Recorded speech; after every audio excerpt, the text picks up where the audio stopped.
Magandang gabi, Pilipinas! Bayan agad na narinig ng taong bayan ang matapang na panimulang talumpati ni Pangulong Ferdinand R. Marcos Jr. sa kanyang sona na malapit ng kasuhan si dating House Speaker Martin Romualdez kaugnay ng anomalya sa flood control projects.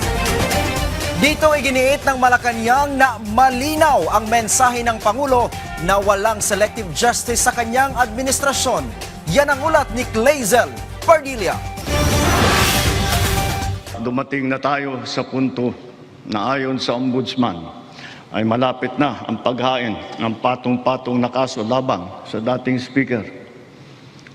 Masakit man sa akin ito, ngunit kailangan nating gawin ang tama. Bungad pa lang ng ikalimang State of the Nation address ni Pangulong Ferdinand R. Marcos Jr., pinangalanan niya ang kanyang pinsan at dating House Speaker Martin Romualdez na malapit ng sampahan ng patong-patong na kaso ng Ombudsman kaugnay ng maanumalyang mga proyekto kontra baha.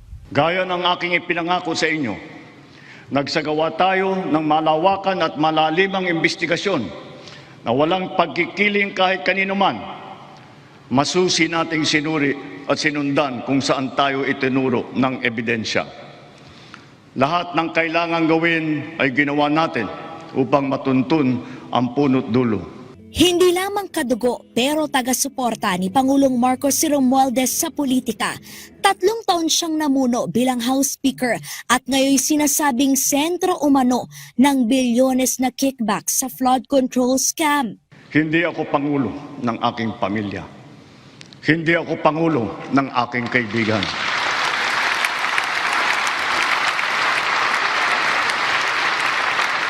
Ako ay Pangulo ng Pilipinas at ang tungkulin ko ay sa inyo, ang aking mga kapwa Pilipino. Bago yan, may mga nakulong ng kontratista, opisyal ng gobyerno at ilang mambabatas.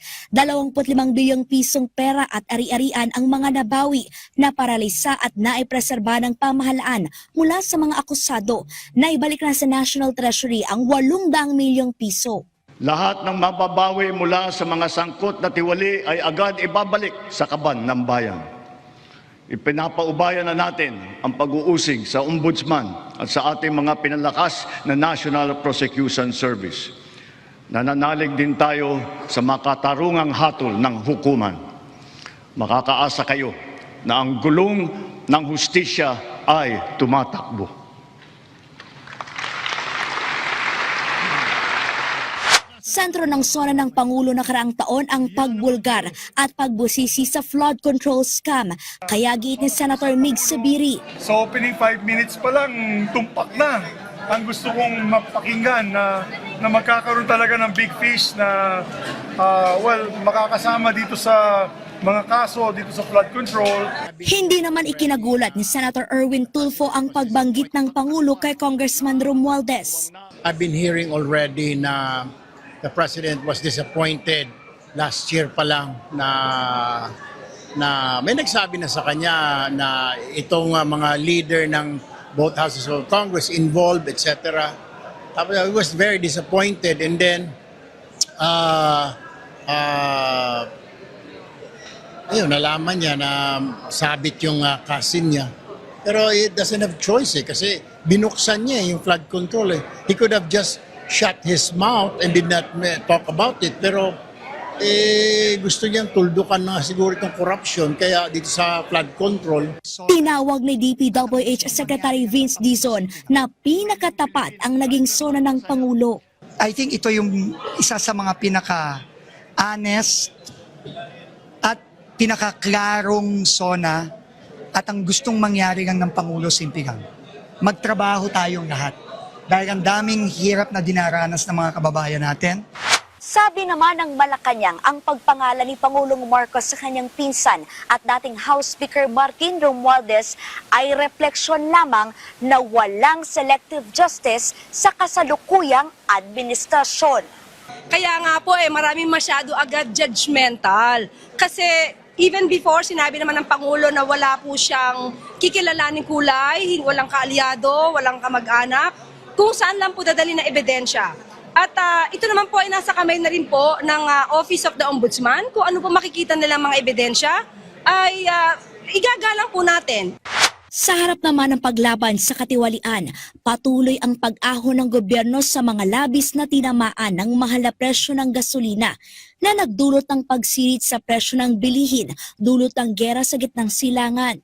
Ang lahat ng mga ahensya ay inatasang magtipid at pagtuunan mabuti ang mga programa na mas mahalaga sa pagtugon sa mga epekto ng krisis. Ang pera ng taong bayan na muntik mapunta sa bulsa ng mga tiwaling opisyal ay naisalba natin. At sa halip na magamit natin sa ay nagamit natin sa mabuti at para sa tunay na kapakanan ng mamamayan. Karagdagang 58 bilyong pisong pondo ang inilabas para mapabilis at mapalawak ang pagbibigay ng tulong pinansyal at saklolo sa mga OFW, super at operator, consumer, magsasaka at mangingisda na sinalpok ng pagsipa ng presyo ng langis. Sa kanyang sona, inanunsyo ng presidente ang paglalagak ng 60 billion pesos na pondo na magtutusto sa pinalawig na uplift na magtatagal hanggang sa katapusan ng taon.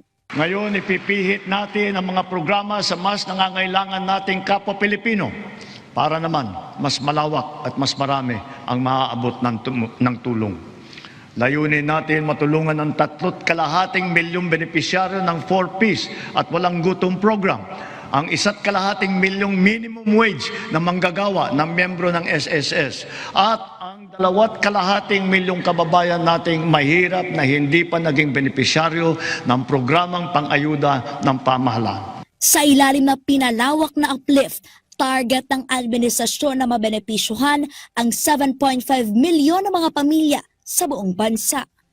Clazel Pardilia para sa Bayan.